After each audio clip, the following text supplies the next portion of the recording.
Вітаю, шановні! Ви на каналі, присвяченим воєнній історії білоруського народу, і з вами Віталь Червінський. Щира подяка усім, хто підтримує гэты адукаційний проєкт. Шмат ужо зроблено, але наперадзе яшчэ много працы. Нагадаю, што наша умоўная экспедыцыя па старонках военной гісторыі Беларусі пачалася амаль 2 гады таму. Мы разабралі, якім чынам зараджалася і развівалася военная справа на беларускіх землях. Паглыбіліся ажно да 6 стагоддзя, якое зацягнула ў віхор вялікага перасялення многія народы еўрапейскага кантыненту. Галоўную увагу прысвяцілі полацкай зямлі, калысцы беларускай дзяржаўнасці. Паблукалі па 9, 10, 11, 12, 13 стагоддзях. Разабралі, што з сябе уяўлялі узброеныя сілы полацкага княства, першага войска, продкаў беларусаў. Аддалі даніну павагі шэрагу полацкіх князёў, першых айчынных палкаводцаў. Размаўлялі і пра ваенную стратэгію полацкага княства, і пра тактыку яго войска, і пра зброю, шмат пра што. Чаму я нагадаў вам пра Полацк? Дык сёння будзем гаварыць пра гэты горад, а дакладней пра яго вызваленне ад ворагаў у другой палове 16 стагоддзя, што стала вельмі яркай падзеяй у ваеннай гісторыі нашай бацькаўшчыны. Тыя, хто любіць кароткія ролікі, выбачайце. Сёння размова будзе доўгай. Ну як доўгай? 80 хвілін доўжыцца адна пара, 2 вучэбныя гадзіны ў вышэйшых адукацыйных установах. Таму адчуйце сябе ў скуры студэнта альбо курсанта. Правядзіце эксперымент, як высидзець цэлую лекцыю па ваеннай гісторыі Беларусі і не заснуць. Але спачатку тэста-пытанка для тых, хто хоча стаць свядомым беларусам. Увага, пытанне. Хто з пералічаных ваяводаў полацкіх вызначыўся пры вызваленні Полацка ў 1579 годзе? А. Станіслав Глебович, Б. Мікалай Дарагастайскі, С. Альбрехт Гаштольд, Д. Станіслав Давойна. Ваша задача абраць свой варыянт адказу і дачакацца пацвярджэння сваіх грунтоўных ведаў па полацкай гісторыі.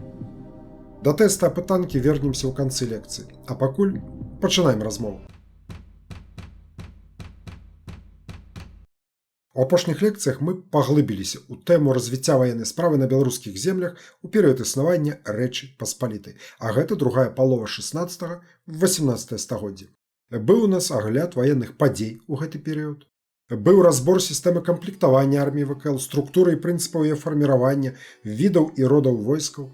Спадзяюся, што нейкая агульная карціна аб тым, што уяўлялі сабой узброеныя сілы ВКЛ, у вас склалася. Цяпер пераходзім да канкрэтных падзей і асобаў. Пачнем з першай і адной з самых важных ваенных перамог арміі Рэчы Паспалітай, частку якой складала і войска ВКЛ. З бітвы за Полацк.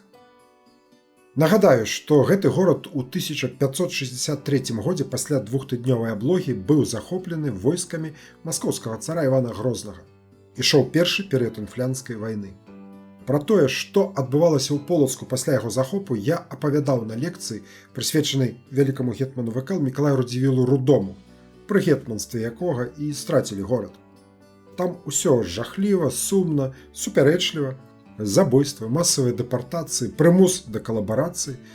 Праз 1,5 дзесяцігоддзя існавання пад уладай маскоўскага гасудара Полацк прыйшоў у глыбокі заняпад.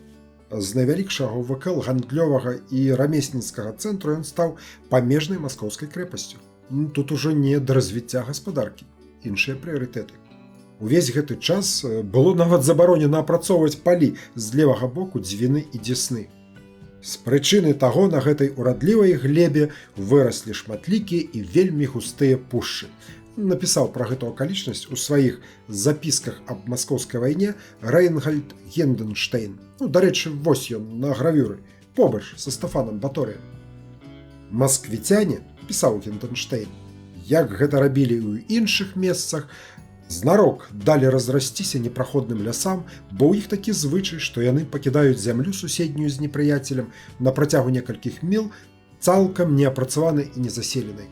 Частыя дрэвы, якія па неабходнасці вырастаюць на свабоднай глебе, і густыя лясы затым утвараюць нейкага роду апору супраць непрыяцеля, і яны лічаць сябе ў бяспецы ад варожых набегаў, як хутка з усіх бакоў атачаюць сябе наколькі можна бясплоднымі пусткамі. За той час, пакуль Полацк заставаўся пад маскоўскай уладай, у вялікім княстве літоўскім адбываюцца знакавыя падзеі. ВКЛ разам з польскім каралевствам утвараюць Рэч Паспалітую абодвух народаў. У 1572 годзе развітваюцца з памерлым каралём польскім і вялікім князем літоўскім Жыгімонтам II Аўгустам, які не пакідае спадчынніка. Праз інтрыгі няўдала абіраюць новага манарха, француза Генрыха Валуа, які вельмі хутка, праз 5 месяцаў, уцякае назад дадому, у Францыю. Праходзіць праз небяспечны для дзяржавы перыяд бескаралеўя і, нарэшце, 1 траўня 1576 года карануюць Стафана Баторыя, прадстаўніка старажытнага венгерскага роду князя Трансільванскага, які неўзабаве становіцца галоўным рухавіком ваеннай машыны Рэчы Паспалітай. Адным з абяцанняў Стафана Баторыя перад яго абраннем было адваяванне захопленых Іванам Грозным тэрыторый у час інфлянскай вайны. Сваё абязательства ён выканаў. Вызваленне Полацка стала адным з самых гучных трыумфаў гэтага неардынарнага палкаводца. Гэта падзея адбылася ў час ваеннай кампаніі 1579 года, дзе акрамя Полацка былі дзе адваяваны, а дзе і захоплены шэраг крэпасцей праціўніка. Але аб усім па парадку. Адно з першых, што пачынае рабіць Стафан Баторый на пасадзе караля Рэчы Паспалітай, гэта рэфармаваць армію, якую ён мадэрнізуе. Стварае пешае войска для аблог і штурму крэпасцей. Кавалерыю дзеліць на цяжкую, сярэднюю і лёгкую. На венгерскі і нямецкі ўзоры змяняе ўсю сістэму камплектавання пяхоты, павялічвае яе ўдзельную вагу за кошт прафесійных наёмнікаў іншаземцаў. Вялікую увагу надае артылерыі, уводзіць дакладную рэгламентацыю асобных родаў войск і іх узбраення. Тым часам Іван Грозны імкнецца замацаваць свае поспехі ў інфлянтах, Лівоніі, але яго войска церпіць няўдачу пры аблозе Рэвеля, сучасны Таллін, Эстонія, які абараняюць шведы. Студзень 1578 года. Сойм у Варшаве. З ініцыятывы Баторыя спецыяльнай камісіі падрыхтаваны план мабілізацыі і неабходнай зброі, а таксама вайсковага рыштунку ў непазбежнай вайне супраць Масковіі. Вайна мусіць быць наступальнай. Складзены падрабязны пералік колькасці наёмнікаў, вырашаецца фінансавае пытанне, каму, колькі, якімі грашыма плаціць, злотамі альбо венгерскімі талерамі, удакладнены спіс патрэбных гармат, вядома пра 87 адзінак, спісы артылерыйскага рыштунку, боепрыпасаў і пораха. Прадугледжана вярбоўка пушкароў і персаналу рамеснікаў, неабходных для транспарту і вядзення абложных дзеянняў. Сярод інжынернага абсталявання закуплены пад'ёмнікі для хуткага выцягвання гармат з бруду, ямаў і зацягвання на пагоркі і муры, абцугі для ламання кратаў, вяровачныя драбіны. Узняты пытанне ўмацавання аховы паўднёва-ўсходняй мяжы. На ўсё патрэбныя вялікія грошы, а збор падаткаў патрабуе часу. Стафан Баторый пастанаўляе, што ваенныя дзеянні супраць маскоўскай дзяржавы павінны пачацца летам наступнага года. На падрыхтоўку да рашаючай ваеннай кампаніі ёсць яшчэ каля 16 месяцаў. Але ж ваенныя дзеянні не спыняюцца. 21 кастрычніка 1578 года аб'яднаныя сілы Швецыі і Рэчы Паспалітай, іх узначальваў ротмістр Андрэй Сапега, перамагаюць у бітве пад Венденом, цяпер Цэсіс, Латвія. Стратэгічныя мэты Стафана Баторыя як мінімум вярнуць тэрыторыі, захопленыя праціўнікам, і значна паслабіць ваенную моц маскоўскай дзяржавы, каб засцерагчы межы Рэчы Паспалітай ад верагоднай агрэсіі на поўначы і на ўсходзе. Ён разглядае 4 галоўныя напрамкі наступлення: на інфлянты, на Пскоў, на Полацк, на Смаленск. Але ўдар, каб гарантаваць поспех, мусіць быць сканцэнтраваны на адным накірунку, і лепш, калі ён будзе нечаканым. У Масквы армія вялікая, але расцягнута па вялізных абшарах. У Баторыя атрымліваецца падмануць Івана Грознага, які да апошняга так і не зразумее, дзе будзе нанесены галоўны удар. Працягваецца падрыхтоўка да вайны. Студзень 1579 года. Стафан Баторый знаходзіцца ў Гародні, дзе і прымае для сябе рашэнне аб наступленні менавіта на Полацк, але не абвяшчае яго. Гэта рашэнне застаецца ў таемнасці. Галоўнай базай забеспячэння планавай ваеннай кампаніі становіцца Вільня. Сюды дастаўлены гарматы з іншых арсеналаў, нават перанесена каралеўская людвісарня з Мальбарку. Па загаду караля збудаваны пераносны мост. Складаўся ён з чаўноў, аб'яднаных паміж сабой з дапамогай памостаў такім чынам, што калі ўзнікала патрэба, іх можна было разабраць, а пакладзеныя па адным разам з памостам на воз маглі перавозіцца з дапамогай 2 пар валоў або коней на любую адлегласць. Завозіцца ручная агняпальная зброя. Захаваліся звесткі пра 340 ручніц, закупленых літвінамі для ўзбраення наёмнай нямецкай пяхоты. З Кракава прывозяць 40 вазоў з сякерамі і 40 вазоў з матыкамі. Вязуць намёты, сукно на барву, на уніформу для пяхоты і артылерыі, закуплены харчовыя прадукты для пяхотнікаў, мука, сала, валы на мяса. Каб спрасціць жаўнерам забеспячэнне харчамі, Стафан Баторый у Вільні прызначае 7 спецыяльных адміністратараў, якія мусяць аблегчыць купцам падарожжа ў вайсковы лагер і кантраляваць цэны на прадукты. Для вырашэння праблемы забеспячэння войска лекарамі, толькі нямецкія і венгерскія пяхотныя роты маюць па штату пры сваіх штабах па аднаму хірургу, альбо іншаму медыку. Дык вось, па ініцыятыве Баторыя для вырашэння гэтай праблемы ствараецца часовая група лекараў, якую ўзначальвае каралеўскі хірург Вільгельм Люценберг. Лекі дастаўляюцца італьянскім аптэкарам Ангелам Каборці, а лячэнне параненых павінна адбывацца за кошт караля Рэчы Паспалітай. Арганізавана інфармацыйнае забеспячэнне будучай кампаніі. Для правядзення агітацыі і ваеннай прапаганды пры штабе караля з'яўляецца палявая друкарня і цэлы калектыў сакратароў і пісараў. Пры планаванні вайсковай аперацыі Стафан Баторый абапіраецца на тагачасныя мапы, карты, хоць і не зусім дакладныя. Каб забяспечыць сябе больш дасканалымі планамі тэрыторыі літоўска-маскоўскага памежжа, ім запрошаны адмысловыя польскія і італьянскія спецыялісты-картографы. Усё гатова да пачатку ваенных дзеянняў. Чэрвень 1579 года. З Вільні ў Маскву ад Стафана Баторыя да Івана Грознага адпраўлены пасол Венцаслаў Лапацінскі з афіцыйным актам абвяшчэння вайны. Рызыкоўны хлопец, калі ведаць нораў маскоўскага гасудара, які нярэдка грэбаў цывілізаванымі дыпламатычнымі звычаямі, мог і забіць у гневе. Тым больш, калі верыць нямецкай брашуры 1580 года, вось яе вокладка, то Лапацінскі заехаў у Маскву на карэце, запрэжанай 4 коньмі. А калі выйшаў, то перад ім ішоў слуга з аголеным мечам наперавес. Ці не нахабства, а можа псіхалагічны прыём? Як бы там ні было на самой справе, нашаму дыпламату шанцуе. Яго не пасадзілі на палю, на кол па-расейску. Ён проста трапляе ў маскоўскую вязніцу. Тут можна зразумець Івана Васильевича, які перад гэтым, пацярпеўшы паражэнне за Рэвель і Вендан, пачаў заклікаць караля Рэчы Паспалітай да чарговых мірных перамоваў, а прачытаў у адказ на свае прапановы наступныя словы. Выбачайце за вялікую цытату, але лічу яе важнай. Абяцаны мір праз ліст твой паміж дзяржавамі стрымаць і захаваць. Згадай, як ты стрымаў. Пярну і іншыя замкі захапіў, нягледзячы на абяцанні і напаміны свае, што як у цябе, так і ў продкаў тваіх рабіць не навіна. У Жагімонта Аўгуста пад гэтай аховай ты забраў Полацк і дакладна гэтак жа сябе паводзіў, як і супраць нас, падстрахаваўшыся мірам, вайну пачаў і валодаў лівонскай зямлёй і, не супакоіўшы той вайны, адводзіш нас і дзяржавы нашы, карону польскую, Вялікае княства Літоўскае, ад яе абароны такім падступным пісаннем. А так, паколькі твой розум не хоча быць сціплейшым, і ты ўсё больш і больш спрычыняешся да вялікіх і значных, даўніх і цяперашніх крыўд, і не маеш ніякага паважнага міру, а толькі шукаеш, як подступам узяць нас. Таму мы, зрабіўшы тое, што належала хрысціянскаму каралю, ужо рэшту пану Богу свайму заручаем. І за ўсе шкоды і праліццё крыві падданых нашых хочам з Божай дапамогай спагнаць. Падпісаў кароль, польскі вялікі князь літоўскі Стафан Баторый.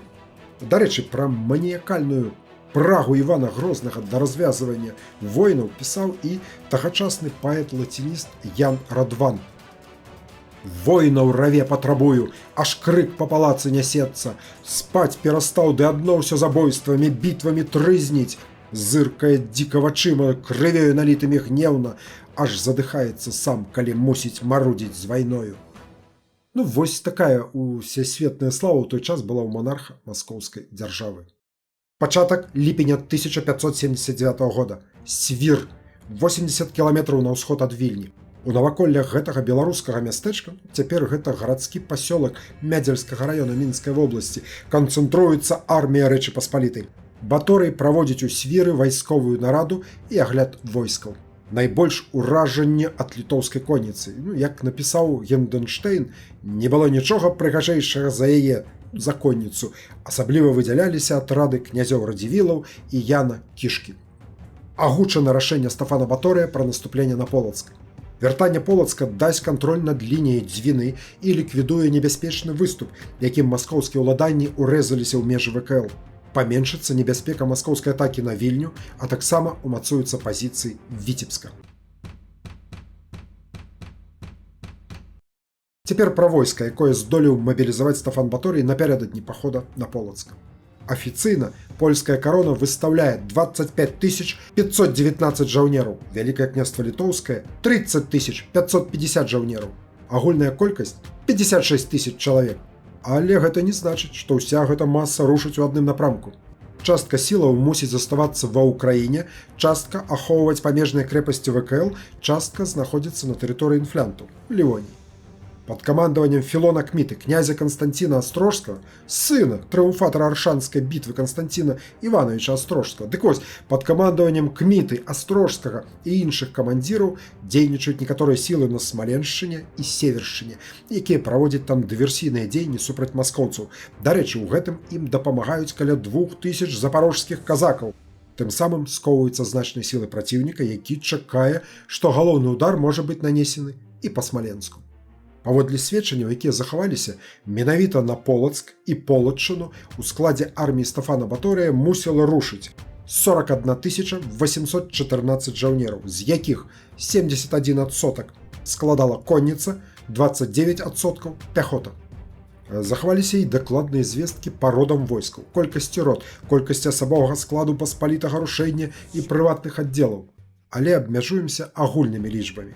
Ад польскай кароны на Полацк ішло 18 839 чалавек. Узброеныя сілы Вялікага княства Літоўскага, скіраваныя ў Полаччыну, налічвалі 22 975 чалавек. Касцяк арміі складаюць наёмныя войскі. Найміты найбольш пераважаюць у палякаў 73%, а вось у войску ВКЛ наёмнікаў толькі 17% ад агульнай колькасці ўсіх жаўнераў 3900 чалавек. І гэта зусім не на карысць баяздольнасці літвінскага войска. Паспалітае рушэнне ВКЛ 9000, мала прыдатныя да працяглай аблогі крэпасцей. Але з іншага боку моцную сілу уяўляюць нашы магнацкія падраздзяленні Радзівілаў, Яна Хаткевіча, Яўстаха Валовіча, Яна Кішкі і іншых. Там агулам да 10 000 ваяроў. Недастаткова захавалася дакладнай інфармацыі пра артылерыю, якая ўдзельнічала ў паходзе. Я ўжо казаў, што сродкі выдзяляліся на набыццё і вытворчасць 87 гармат. Але колькі з іх стралялі па полацкіх мурах, дакладна невядома. Пішуць пра 33 адзінкі. Камандаванне. Стафан Баторый прыняў рашэнне асабіста ўдзельнічаць у кампаніі ў якасці галоўнакамандуючага. Меў права і, галоўнае, багаты баявы досвед. Сучаснікі пісалі пра яго. У войску быў больш, чым гетман, у баі больш, чым салдат. Яго апорай у камандаванні арміяй былі гетманы, а таксама дасведчаныя ў вайсковай справе камандзіры. З польскага боку гетман вялікі каронны Мікалай Мялецкі і польны гетман каронны Ян Збароўскі. З боку Вялікага княства Літоўскага гетман вялікі літоўскі Мікалай Радзівіл Руды і польны гетман літоўскі Крыштаф Радзівіл Пярун. Венгерскімі наёмнікамі камандаваў сябра і зямляк Стафана Баторыя Каспар Бекіш. Камандзірам нямецкіх наёмнікаў быў польскі палкоўнік Крыштаф Разражэўскі. З лічбамі і камандаваннем войска Рэчы Паспалітай разабраліся. А што ў праціўніка? Палявыя арміі Маскоўскага царства канцэнтруюцца ў 3 гарадах: Вялікім Новгарадзе, Пскове і Смаленску. Узмоцнены залогі каля 80 памежных замкаў уздоўж Волгі, Дону, Дняпра і Дзвіны, а таксама захопленых замкаў у інфлянтах.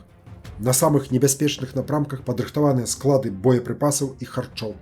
Расійскі гісторык Мікалай Карамзін пазней напісаў пра 200 000 чалавек, якія былі пастаўлены пад ружжо. Па меркаванні сучасных расійскіх гісторыкаў узброеныя сілы маскоўскай дзяржавы былі значна меншымі – 40, максімум 50 000. Вярхоўны галоўнакамандуючы цар Іван IV Васильевич, той, што грозны, альбо жахлівы, абапіраецца на ваяводаў. Там імёнаў хапае, але не мае сэнсу ўсіх пералічваць. Нас у першую чаргу цікавіць гарнізон Полацка. Там камандуюць адразу 3 ваяводы: князі Васілій Целяцеўскі, Дмітрый Шчарбатаў, Пётр Валынскі. Хто з іх галоўны? Па іерархіі Васілій Целяцеўскі. Ён непасрэдна ўзначальвае абарону верхняга замку. Залогай ніжняга стралецкага замку кіруе Дмітрый Шчарбатаў, а за запалоцце адказвае Пётр Валынскі. Вяртаемся ў вайсковы лагер у Свіры, дзе сканцэнтраваліся нашы галоўныя сілы. Усе галоўныя камандзіры азнаёмлены з мэтамі і задачамі кампаніі. Стафан Баторый, каб узняць баявы дух войска, складае маніфест зварот да ўсіх жаўнераў. 12 ліпеня паходная друкарня пры стаўцы караля выдае гэты дакумент на лацінскай, польскай, нямецкай і венгерскай мовах.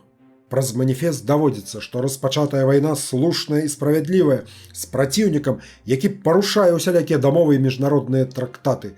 Кароль заклікае жаўнераў да вернасці і мужнасці, абяцае ўзнагароды для самых адважных і забараняе гвалт супраць цывільнага насельніцтва. 16 ліпеня ротмістрам выдаюць вайсковыя артыкулы, якія зачытваюцца перад шыхтамі рот і іншых падраздзяленняў. Нешта накшталт аддачы баявога загада. Вызвольны паход на Полацк пачынаецца. Наперадзе рушыць моцны авангард, на чале з радзівіламі, бацькам і сынам, вялікім і польным гетманамі, а таксама венгерскія наёмнікі, камандзір Каспар Бекіш. Іх задача заблакаваць Полацк з поўначы і не дапусціць да горада маскоўскіх падмацаванняў. Галоўная армія выходзіць са Свіры праз 10 гадзін пасля авангарда, падзелена на 2 калоны. Самая вялікая, левая, з цяжкім вайсковым абсталяваннем, ідзе дарогай праз паставы і глыбокая. Тут кароль і яго штаб. Рух гэтай калоны вельмі павольны. Яна абцяжарана вялікім абозам, масай вазоў з рыштункам і артылерыяй. Правая калона на чале з гетманам вялікім каронным Мікалаем Мялецкім больш мабільная, яна пераважна з конніцы. Адна з яе задач – прыкрыць галоўныя сілы ад нечаканага нападзення праціўніка з правага флангу. Яе шлях ідзе паралельна ад маршруту каралеўскай калоны. Значная частка харчовых прадуктаў і амуніцыі размешчана на лодках, якія рушаць па Дзесне. Уявіце сабе гэта відовішча, асабліва з вышыні птушынага палёту. Не было ў той час квадракоптараў, каб засняць для гісторыі. Цяпер можам толькі уяўляць, абапіраючыся на ўспаміны сведкаў. Шлях не такі ўжо і працяглы. Ад Свіры да Полацка наўпрост каля 180 кіламетраў, але планы вайсковых камандзіраў псуе нябесная канцылярыя. Пачынаюцца праліўныя дажджы, якія значна запаволіваюць рух. Войска ВКЛ разам з венгерскімі аддзеламі Бекіша, якой рушыць у авангардзе, дзейнічае рашуча і паспяхова. Захоплены маскоўскія крэпасці Казьяны і Красны. Як напісаў ва ўспамінах Генденштейн, гэта зрабілі літоўскія казакі пад камандаваннем Францішка Жука. Заблакаваны Полацк, перакрыты дарогі, якія вядуць на вялікія Лукі і Пскоў. Вялікі гетман літоўскі Мікалай Радзівіл Руды і яго сын польны гетман літоўскі Крыштоф Радзівіл Пярун нават спрабуюць атакаваць Полацк. Выманіваюць праціўніка за крапасныя муры, але бою не адбываецца. Маскоўцы зноў зачыняюцца ў полацкіх замках. Здзейснена нечаканая атака на крэпасць Сітна, якая спалена. Тым самым закрыты водны шлях, па якому праціўнік мог падтрымліваць полацкі гарнізон. Першыя дні жніўня. Абедзве калоны каралеўскага войска дасягаюць мястэчка Дзесна. Дарэчы, тут жыве шмат уцекачоў з Полачыны, вырваліся некалі з абдымкаў маскоўскага цара. 10 гадоў таму Дзесна па ініцыятыве полацкіх перасяленцаў, якія волею лёсу з-за палітычных амбіцый Івана Грознага сталі дзесінскімі мяшчанамі, атрымала магдыбургскі прывілей. І герб у блакітным полі ладдзя з разгорнутым ветразем. Пазней нават дзесінскі павет з'явіцца. Вось такім гербам. Гэта будзе пазней, а зараз першыя дні жніўня 1579 года. Дзесна. Да Баторыя даходзіць звестка пра маскоўскі набег на Жамойць. Туды неадкладна накіроўваецца жамойцкае паспалітае рушэнне. Да 2000 вершнікаў. Каму як не жамойтам бараніць свой край. Але вярнуцца пад Полацк яны ўжо не паспеюць. У Дзесне Стафан Баторый праводзіць апошнія агледзіны войска, ужо падзеленага на роты і харугвы, якія праходзяць перад каралём з распушчанымі сцягамі. Вершнікі, пакрытыя сталёвымі шышакамі і панцырамі, маюць пікі, палашы і па 2 ручных пісталеты, прывязаныя да сёдлаў. І, праходзячы міма, яны ўзнімаюць моцны шум, як і пяхота, якая мае толькі стрэльбы. Тым часам інжынеры завяршаюць устаноўку каньковага моста праз Двіну. Зрабілі за некалькі гадзін. Профі. Вы помните, что готовый мост у разобранном стане везли с собой у обозе. Дорога на Полацк открыта. Засталося неких 40 километров, это калі наўпрост. Толькі дарогі моцна параслі лесам і кустоўем. Напэўна, для гэтага і везлі на десятках вазоў сякеры. Галоўныя сілы рушаць уздоўж правага берага Двіны, не перастаюць ісці дажджы. Тракт, разбіты капытамі валоў і коней, коламі павозак і нагамі пяхотнікаў пераўтвараецца ў глейкую гразевую кашу. 11 жніўня. Пасля 3 начлегаў і 4 дзён маршу галоўныя карлеўскія сілы нарэшце спыняюцца пад Полацкам. За няпоўны кіламетр да Запалоцця упоперак Двіны хутка ўстаноўлены пантонны мост, які быў дастаўлены па рацэ. Войска становіцца абложным лагерам. А што тым часам у Полацку? Заглянем за яго муры. Горад увесь час пасля захопу войскамі Івана Грознага ў 1563 годзе рыхтаваўся да абароны. Усё лагічна. Памежная крэпасць маскоўскай дзяржавы. За час акупацыі горад значна змяніўся. Перад вамі тагачасны малюнак двух полацкіх замкаў, зроблены Станіславам Пахлавіцкім, іншая версія прозвішча Пахаловіч, сакратаром і картографам Стафана Баторыя. Гэта не проста малюнак. Гэта дакладны план горада, распрацаваны амаль з натуры, можна сказаць, тагачасныя фатаграфіі. Горад мае 3 умацаваныя часткі, якія ўзнімаюцца ля ўпадзення ракі Палата ў Двіну. Умацаванні драўляна-земляныя. Верхні замак, ключавы элемент абароны, яго аднавілі пасля разбурэння. Стаў цэнтрам гарадской улады, дзе забаранялася жыць мясцовым. Там дабудавалі вежы, было 9, стало 14. Унутры замка дадаткова ўзнеслі вежу-данжон, дзе размясцілі гарматы, якія могуць весці агонь па ўсіх накірунках. Сасновыя сцены замянілі на дубовыя. Усё слушна, як кажуць, на вякі. Важную ролю ў абарончай сістэме верхняга замку адыгрывае Сафійскі сабор. Той самы, пабудаваны пры Усяславе Полацкім, якога пазней назавуць чарадзеем. Ён мураваны і з'яўляецца самым бяспечным месцам падчас абстрэлу крэпасці. Можа выкарыстоўвацца як камандны пункт. Ніжні замак. Іншая назва – Стралецкі. Ён новы, пабудаваны маскоўцамі на тэрыторыі былога пасада. Мае 8 вежаў па перыметры і 1 вежу-данжон, зручную для артылерыі. Пасад Запалоцця, таксама навабуд, абнесены крапаснымі сценамі з вежамі. Тут дазволена жыць мясцовым, можна сказаць, што цэнтр гарадскога жыцця. Запалоцце пабудавана на правым беразе Палаты, з поўдня амываецца Двіной. Запалоцце выконвае і абарончыя функцыі. Яно абараняе верхні замак з заходняга боку. Да верхняга замка праз Палату перакінуты драўляны мост. Тое, што раней было вялікім пасадам Полацка, уласна горадам, занядбана, разбурана і парасло лесам. Гарнізон Полацка даволі моцны. 6000 чалавек, 38 гармат, 300 гакаўніц, 600 доўгіх ручніц пішчаляў. Галоўная жывая сіла – дзеці баярскія, стральцы і казакі. З пачаткам баявых дзеянняў дабавяцца і мясцовыя жыхары, мабілізаваныя мяшчане і сяляне. Тут ужо не адверцішся, прыйшла позва, станавіся ў строй. Сустракаюцца звесткі пра тое, што перад самай аблогай гарнізон, магчыма, узмацніўся атрадам колькасцю да 1200 чалавек. План дзеянняў Івана Грознага – пазіцыя чакання, стаўка на абарону. Для адцягнення ўвагі арганізаваны паход у бок Жамойці, 3 царскіх палкоў пад камандаваннем князя Васіля Хілкова. Пры падтрымцы чарамісаў татарскай конніцы гэта войска праходзіць імклівым рэйдам па землях Курляндыі і Жамойці, усяляках спусташаючы.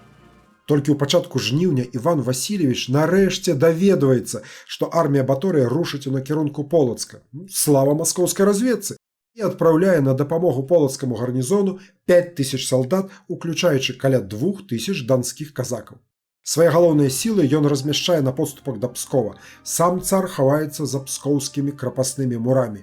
Падмога, выпраўлена Іванам Грозным у Полацк, не паспявае і вымушана зачыніцца ў крэпасці Сокал, дарэчы, данскія казакі хутка дэзерціруюць. І зноў пераносімся пад муры Полацка. Стафан Баторый найперш чым пачаць закідваць горад гарматнымі ядрамі, закідвае яго паперамі з тэкстам свайго апошняга універсалу. Дарма што меў пад рукою палявую друкарню. Растлумачу.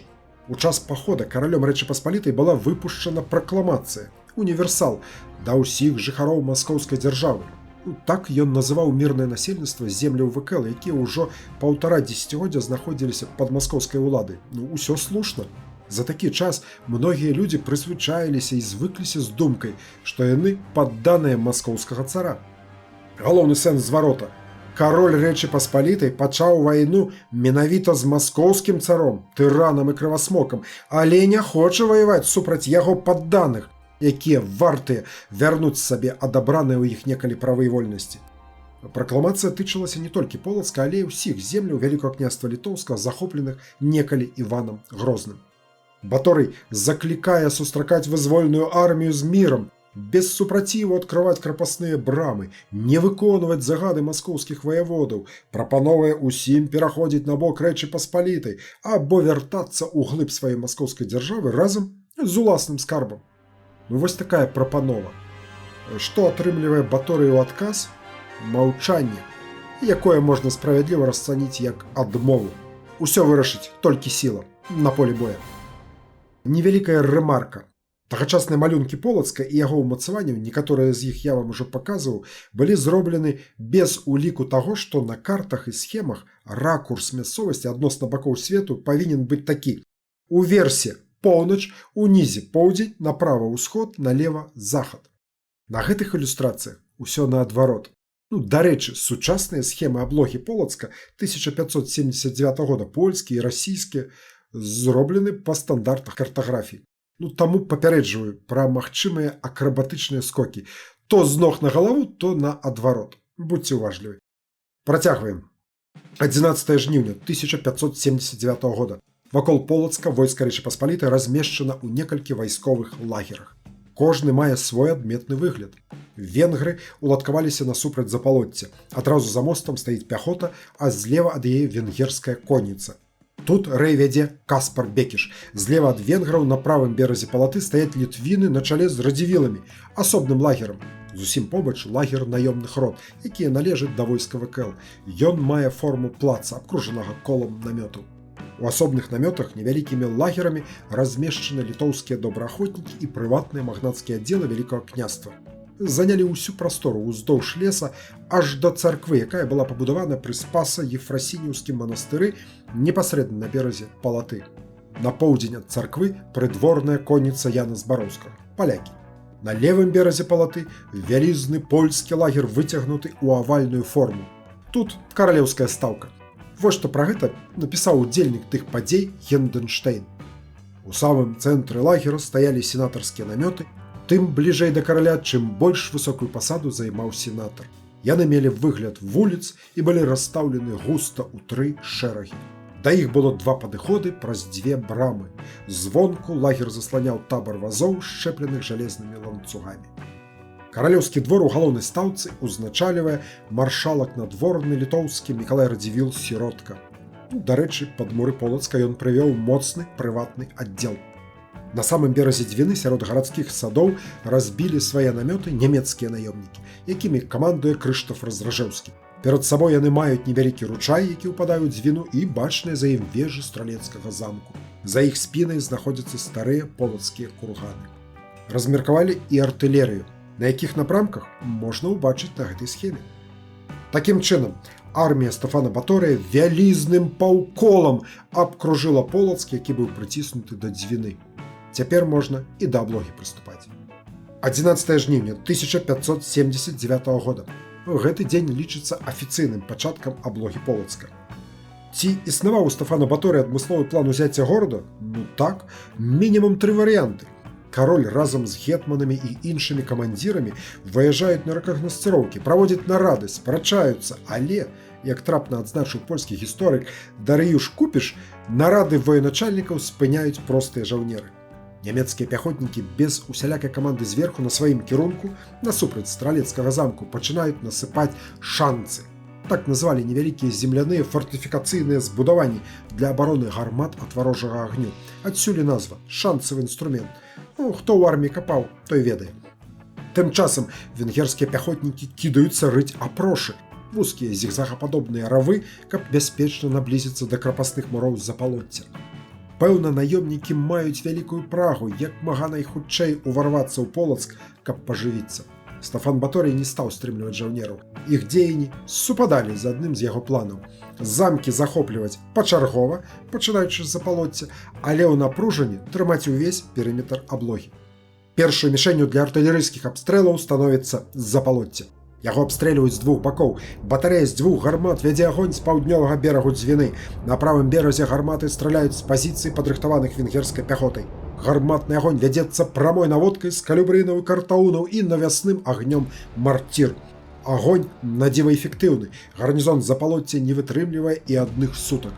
Ужо 12 жніўня маскоўскі ваявода Пётр Валынскі прымае рашэнне эвакуяваць жаўнераў і ўсіх жыхароў горада ў верхні замак па мосце, які пасля адыходу спальваецца. Перад гэтым маскоўцы запальваюць і драўлянай пабудовы Запалоцця адразу з 4 бакоў. Нягледзячы на бясконцыя дажджы, загарэлася добра.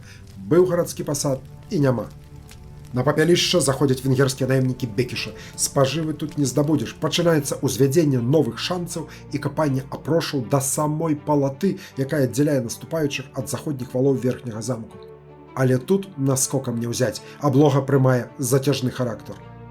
Галоўны артылерыйскі агонь скіраваны на трохкутны бастыён на высунутым на поўнач мысе верхняга замку. Абстрэльваюць з двух бакоў. Па мурах верхняга замку страляюць з гарматаў таксама з боку спаленага Запалоцця. Для прыкрыцця гармат працягваюць насыпаць шанцы і ўстанаўліваюць лазовыя кашы, напоўненыя зямлёй. Пяхотнікі, венгерскія, польскія, літоўскія, нямецкія, гатовыя да штурму.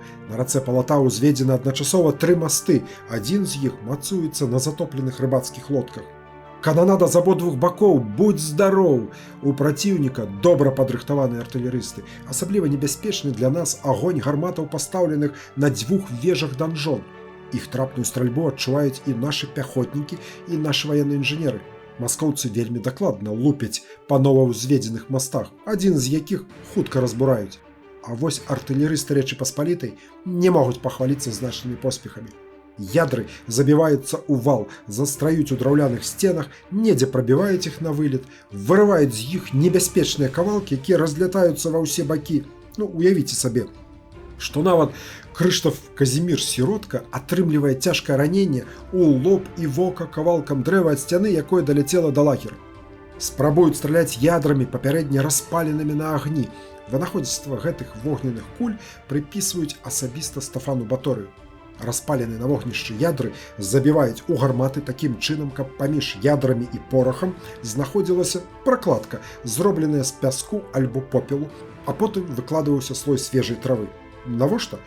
Каб порах заўчасна не загарэўся ад распаленага снарада. Але ўсё марна. Безвыніковыя абстрэлы цягнуцца дзень за днём. Дзень за днём працягваюцца і дажджы. Што рабіць? Нейкім чынам падпаліць драўлянае ўмацаванне галоўнага замка. Баторый звяртаецца да добраахвотнікаў, прызначыўшы высокую ўзнагароду тым, хто здолее раскласці знішчальны агонь пад драўлянымі мурамі. Добраахвотнікі хутка знаходзяцца сярод венграў, палякаў, украінцаў, літвінаў, продкаў беларусаў. Сфарміраваныя групы пад прыкрыццём свайго артылерыйскага агню, але з іншага боку пад градам куляў, стрэлаў, камянёў, бярвенняў, якія ляцяць на іх галовы з крапасных муроў, з запаленымі паходнямі невялікая частка добраахвотнікаў усё ж дабіраецца па замкавай гары да крапасных сценаў. У некалькіх месцах драўляных умацаванняў нарэшце з'яўляецца дым, а потым і агонь. Мэта дасягнута, вось-вось запылае ва ўсю моц. Але абаронцы верхняга замка кідаюцца гасіць пажары. Іх мужнасць захапляе. На мурах заўважаны старыя, жанчыны, дзеці, якія, не зважаючы на абстрэл абложнай артылерыі і агняпальнай зброі, перадаюць ёмкасці з вадой тым смельчакам, якія спускаюцца па сцяне звонку на вяроўках і, вісячы ў паветры, гасяць агонь. Відавочца тых падзей Рейнгальд Гейндэнштэйн пад уражаннем дзеянняў адчайных абаронцаў Полацка напіша пра тых, хто спускаўся на вяроўках. А калі яны ад прыцэльных стрэлаў нашых пагінулі, увесь час гэтага нападу было дастаткова смелых, якія, падобна як і папярэднікі, мелі адвагу пагаржаць небяспекай і займалі месца палеглых. Хто былі тыя адчайныя абаронцы? Збольшага мясцовыя палачане, продкі беларусаў. Атрымліваецца, што біліся на баку ворага. Такія абставіны. На той момант баранілі свой дом, менш за ўсё думаючы пра палітыку. А варта было б. Але ж, нягледзячы на акалічнасці, павагу за праяўленую мужнасць яны, безумоўна, заслугоўваюць. Падпаліць муры не атрымалася, аблога працягваецца. З-за кепскай лагістыкі дажджамі ўшчэнт размыты дарогі. У лагеры войска Рэчы Паспалітай пачынаюцца праблемы з харчаваннем. У рацыён ваўсю ідуць здохлыя альбо забітыя коні. І гэта не самы горшы варыянт. Падае дысцыпліна. Паказальны эпізод здараецца з нямецкімі пяхотнікамі, якія ўначы перапіваюцца алкаголю і трапляюць хто адразу на той свет, а хто у палон. Абаронцы замка здзейснілі начную вылазку. Лёс палонных немцаў не зайздросны. Маскавіты, незважаючы на іх прашэнні, паступілі з імі асабліва жорстка. Прасвідравалі ім спіны, працягнулі праз гэтыя адтуліны шнуры і спусцілі іх з высокага валу. Няшчасныя загінулі ў страшэнных пакутах. Цытата паводле тагачасных польскіх і нямецкіх інфармацыйных лісткоў. Дарэчы, пра ваенныя злачынствы падчас гэтай ваеннай кампаніі хапала злішкам. Можна дапусціць, што каб асатаніць вобраз ворага і выклікаць гнеў і прагу помсты сваіх воінаў да праціўніка, нейкія факты маглі ў лагеры войска Рэчы Паспалітай і перабольшвацца. Цытата. Іншых палонных, схопленых у садах, маскавіты варылі ў катлах, ставячы ў кіпень да каленяў, каб тыя даўжэй пакутавалі, разрывалі або здзіралі з іх палоскі скуры. Гэты эпізод ёсць нават на тагачасным малюнку Георга Мака, прысвечаны аблозе Полацка. Лятучы лісток, від тагачаснай газеты, выдадзены ў Нюрнбергу ў 1579 годзе па гарачых слядах. Пісалі пра здзекі праціўніка над палоннымі ў тых лятучых лістках і такое. Звязаўшы ззаду рукі матускамі, ранілі ім жывот і ўсё цела так, што здавалася, быццам на іх быў панцыр з ранаў. Некаторыя сучасныя расійскія гісторыкі настойваюць на тым, што гэта была мэтанакіраваная кампанія па дыскрэдытацыі як Івана Грознага, так і яго вайскоўцаў. Цяпер сказаць цяжка, дзе там праўда, а дзе выдумкі, але слоў з песні не выкінеш. Злачынствы былі. Гэта і целы закатаваных палонных літвінаў і палякаў, прывязаных да драўляных платоў або бярвеняў і спушчаных па цячэнню дзвіны якраз у той час, калі каралеўскае войска наблізілася да Полацка. І тыя палонныя немцы, якіх жудасным чынам голымі павесілі на валах крэпасці паміраць на вачах сваіх супляменнікаў. Норавы сярэднявечча. З якой мэтай усё гэта магло рабіцца? Напэўна, каб унесці страх і прыгнёт сярод асабовага складу праціўніка. Але нярэдка атрымлівалася ўсё наадварот. Пасля вызвалення Полацка будзе ўзята крэпасць мяскоўцаў Сокал, тая самая, за мурамі якой хаваліся тысячы маскоўскіх ратнікаў, выправленых Іванам Грозным на дапамогу полацкаму гарнізону. Дык вось, захоп крэпасці Сокал войскам Рэчы Паспалітай скончыцца жудаснай разнёй рэшты гарнізона. Асабліва там шчаравалі немцы, злыя на маскоўцаў за жорсткае пакаранне іх суайчыннікаў у Полацку. Але ў Сокале былі не толькі забойствы усіх запар, нават тых, хто гатовы быў здацца ў палон. Лічыцца, што здзекваліся і над целамі загінулых, лупячы чалавечы тлуш, таму што лічылі яго лепшым лекам ад ранаў, а сярод забітых маскоўцаў было шмат тоўстых. То што гэта за пачварства? Так, факт меў месца.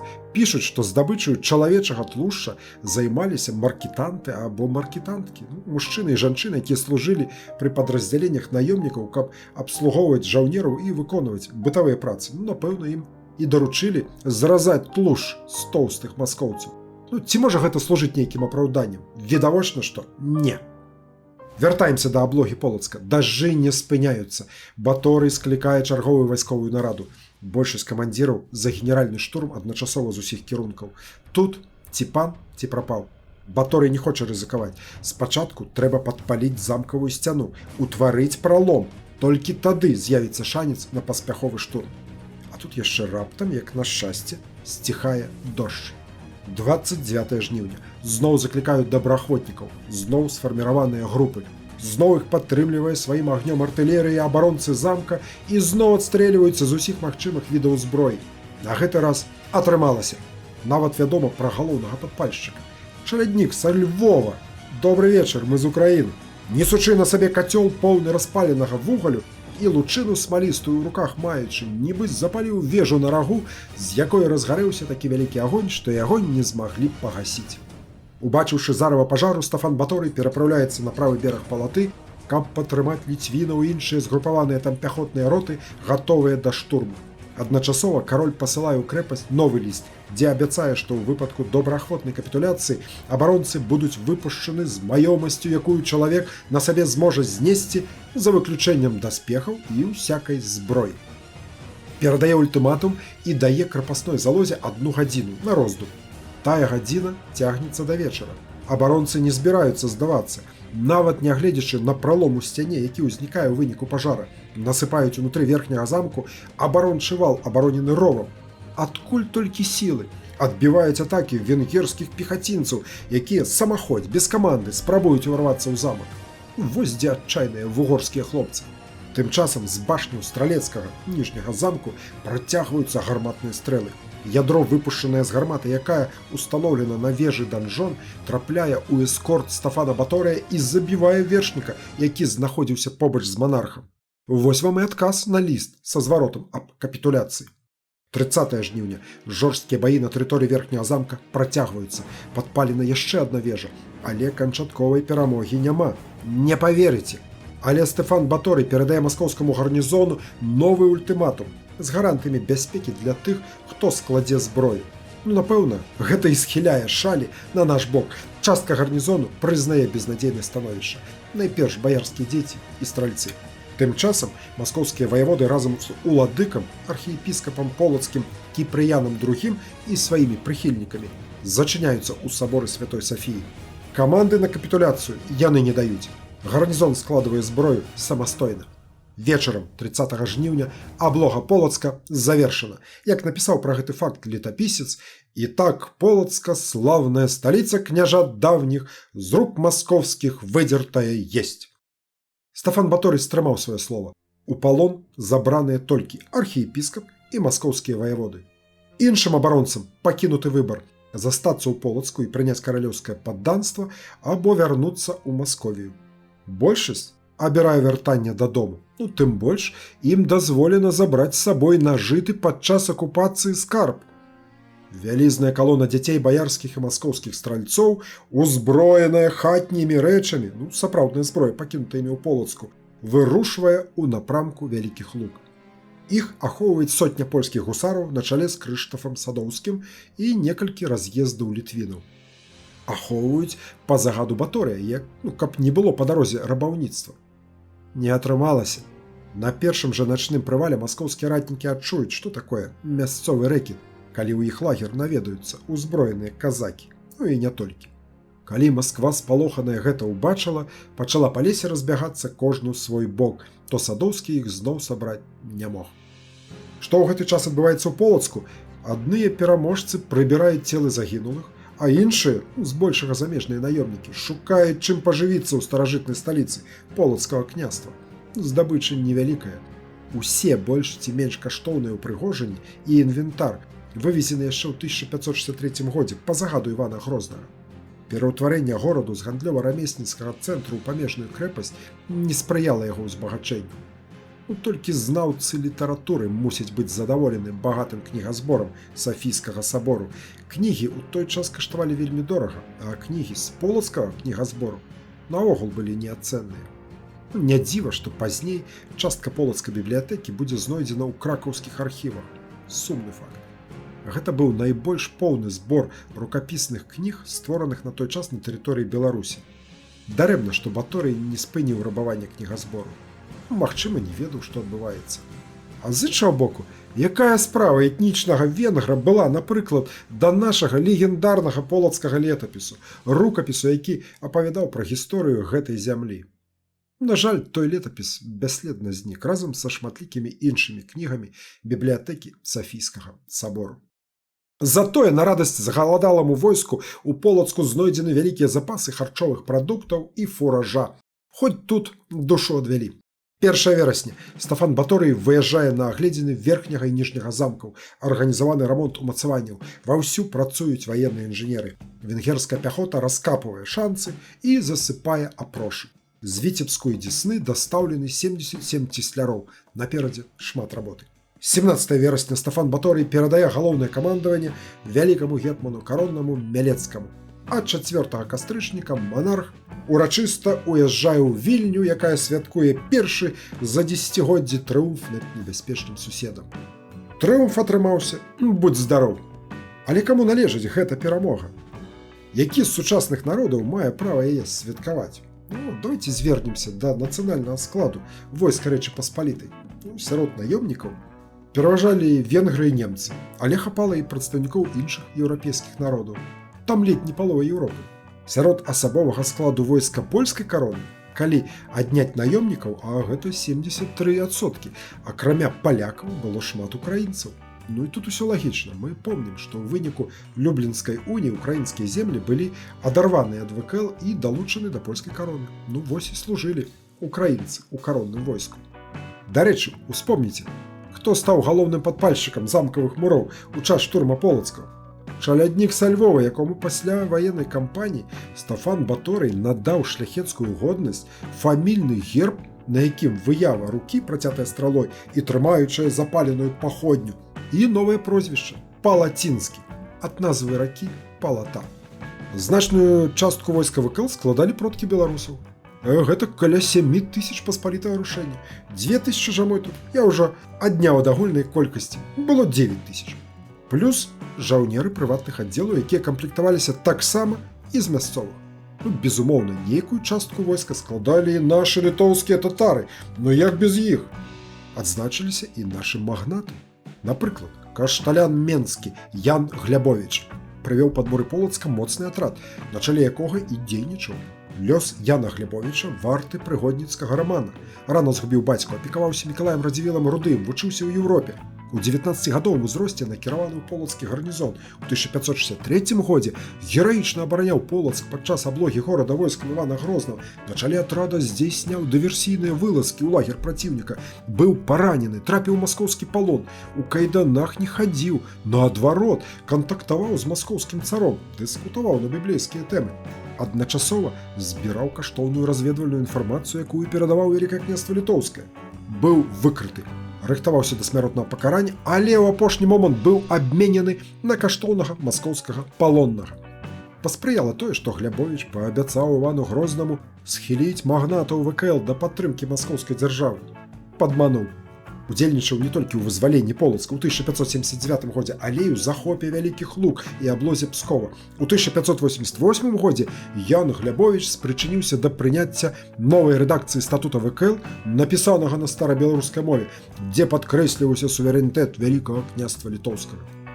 Гэта толькі адзін прыклад, і гэта пра магната, таму і звесткі пра яго захаваліся. Але былі сотні іншых герояў, продкаў беларусаў, якія адваёвалі сваю зямлю, здзяйснялі подзвігі, гінулі, але засталіся невядомымі. Лічу, што беларусы маюць усе правы уключыць гэту бітву за Полацк у шэраг сваіх вайсковых перамог. Дарэчы, як і іншыя народы, прадстаўнікі якіх уваходзілі ў склад аб'яднанага войска Рэчы Паспалітай. Пра агульныя страты абодвух бакоў дакладных звестак не захавалася. Зразумела, што ў войску Рэчы Паспалітай найбольш пацярпела пяхота, якая на сваіх плячах вынесла галоўны цяжар аблогі полацкіх замкаў, а затым і іх штурма. Пра галоўны вынік кампаніі. Полацк і Полачына вернуты ў склад Вялікага княства Літоўскага. Каб не было таго вызвалення, Беларусь магла б страціць Полацк назаўжды. Тым самым мог быць моцна падмыты ідэалагічны падмурак гісторыі беларускай дзяржаўнасці. Пра развіццё ваеннай справы.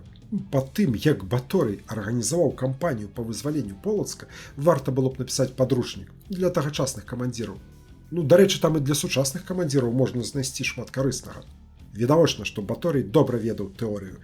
Ён вывучаў працу ваенных гісторыкаў, тэарэтыкаў, палкаводцаў і рабіў гэта з захапленнем. Адзін невялікі прыклад.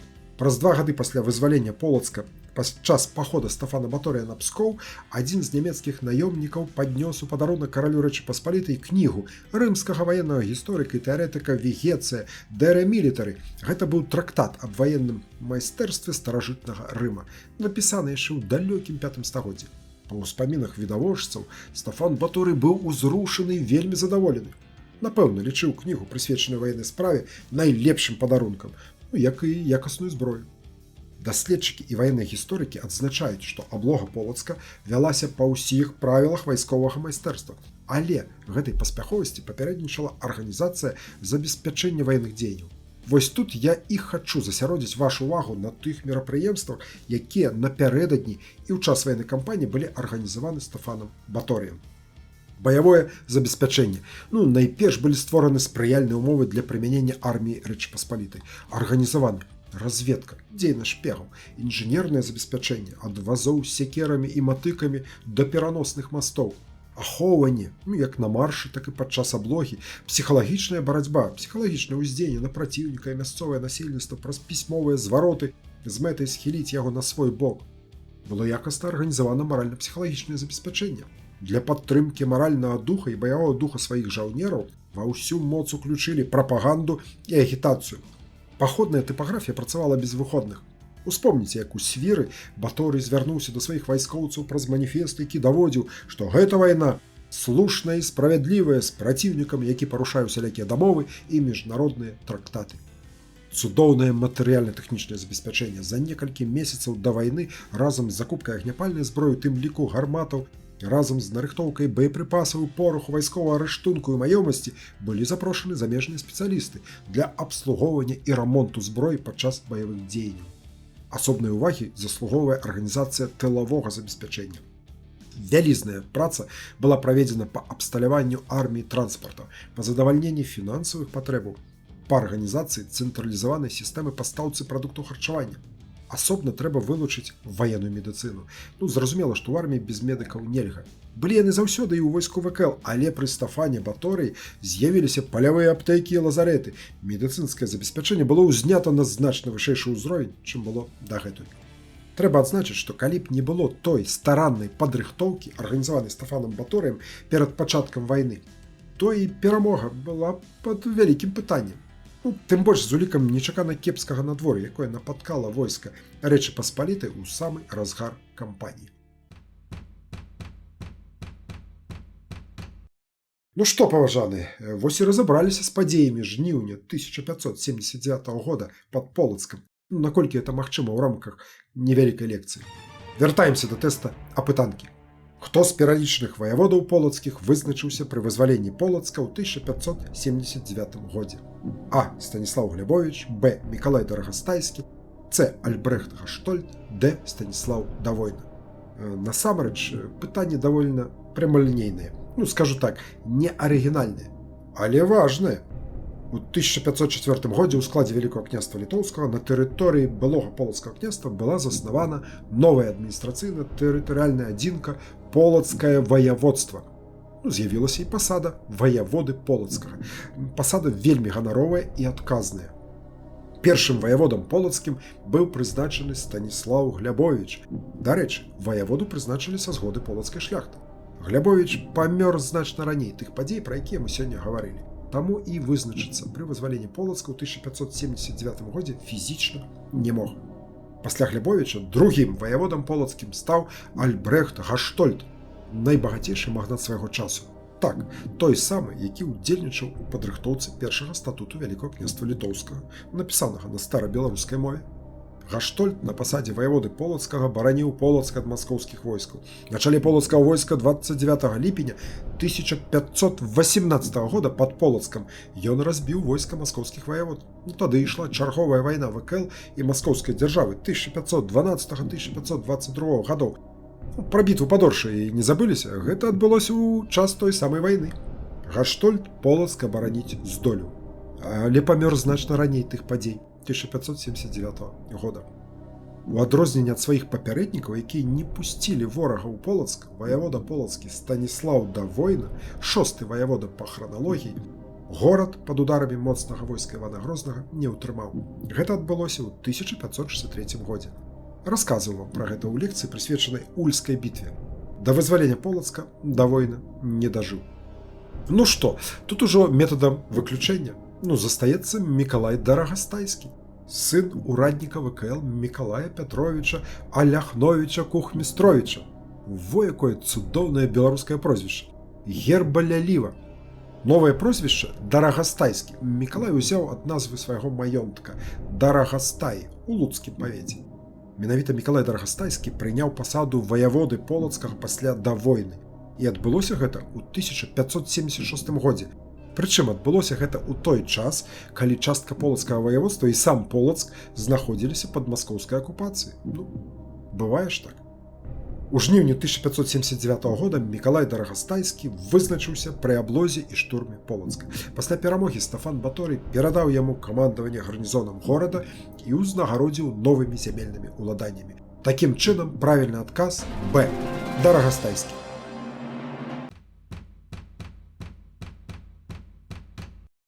Некалькі слоў пра Стафана Баторыя, якога ў беларускай навукова-папулярнай літаратуры нярэдка называюць Сцяпанам Батура. Дарэчы, так яго менавалі ў беларускіх летапісах. Напрыклад, у баркулапаўскай хроніцы ён Стафан Батура. Таму тут усё слушна. Але я за афіцыйны варыянт імя і прозвішча, якія прынятыя ў беларускіх энцыклапедыях. Пра біяграфію гэтага палкаводца настойліва раю паглядзець ролік на сяброўскім нам канале «Жывы беларус», дзе прыўкрасная вядучая Юлія ў нязмушаным стылі у 20-хвілінным роліку распавядзе вам пра цікавыя старонкі жыцця Баторыя, імя якога нярэдка пішуць праз Стэфан. Ад сябе дабаўлю, што памяць пра гэтага монарха ў Беларусі надзіва станоўчая. На сённяшні дзень маем адну з галоўных вуліц у Гродні. Імя Стафана Баторыя. Чакаем у будучыні і на вялікі конны помнік. Мо ў Гродна, а мо і ў Полацку. Заслужыў. Класны дзядзька. Я нават у яго гонар бараду адпусціў, каб быць нечым падобным. Вырасла, пакуль гэту лекцыю рыхтаваў. Што паглядзець? Ролік на канале «Жывы беларус» прысвечаны Стафану Баторыю. Там, дзе вядучая Юлія. Лінк на ролік пастаўлю ў першым каментарыі пад гэтым відэо. Не пашкадуйце часу, там усё вельмі прыстойна. Што пачытаць? Пры падрыхтоўцы гэтай лекцыі збольшага карыстаўся працай польскага гісторыка, доктара гістарычных навук Дарыюша Купіша. Раю ўсім цікаўным азнаёміцца з гэтай кнігай. Таксама прапаную працу расійскіх гісторыкаў Александра Філюшкіна і Андрэя Кузьміна. «Когда Полацк был российским. Полацкая кампанія Івана Грознага 1563-1579».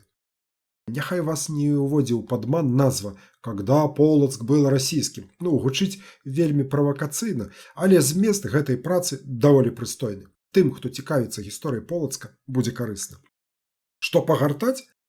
Комікс. У 2015 годзе ў Польшчы выйшаў адмысловы комікс пад назвай «Аблога Полацка 1579 года». Яго можна лёгка знайсці і спампаваць у інтэрнэце. Дарэчы, я не стаў выкарыстоўваць ілюстрацыі гэтага выдання для сённяшняй лекцыі, каб не парушаць аўтарскія правы, не паспеў дамовіцца з Варшавай. Але ж вельмі карціла. Таму што, так мне не хапала адпаведных карцінак да тэксту гэтай лекцыі. Аднак у нас да законаў. Ведаю, што мае ролікі глядзіць і маладое пакаленне, таму, каб замацаваць пачутае сёння, рэкамендую ім знайсці і пагартаць гэты комікс. Ён на польскай мове, але малюнкам пераклады не патрэбныя. Спадзяюся, многім спадабаецца. Вось некалькі ілюстрацый у якасці рэкламы, пад музыку і дзеля замацавання пройдзенага матэрыялу.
Вось і ўсё, даражэнькі.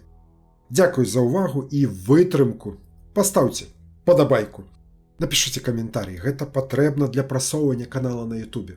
Падзяліцеся гэтым відэо са сваякамі, сябрамі і знаёмымі ў сваіх сацыяльных сетках. Можа, каго і зацікавіць ваенная гісторыя беларускага народа. Тады і новыя падпісчыкі з'явяцца на нашым канале. Тым, хто хоча своечасова атрымліваць паведамленні пра выхад чарговага роліка, раю націснуць на званочак. Тады не прапусціце аніводнай лекцыі. Калі ў каго ёсць магчымасць аддзячыць мне за зробленую працу нейкім іншым чынам, акрамя каментарый і падабайкі, то буду вельмі ўдзячны. Героем наступнай лекцыі стане легендарны аршанскі староста Філон Кміта, той самы, які за вайсковыя заслугі атрымаў ганаровы дадатак да свайго прозвішча Чарнабыльскі. Гэта лекцыя будзе вельмі пазнавальна для разведчыкаў і пагранічнікаў Беларусі. Не прапусціце. З вами быў Віталь Чэрвінскі, гонар маю, да хуткай сустрэчы.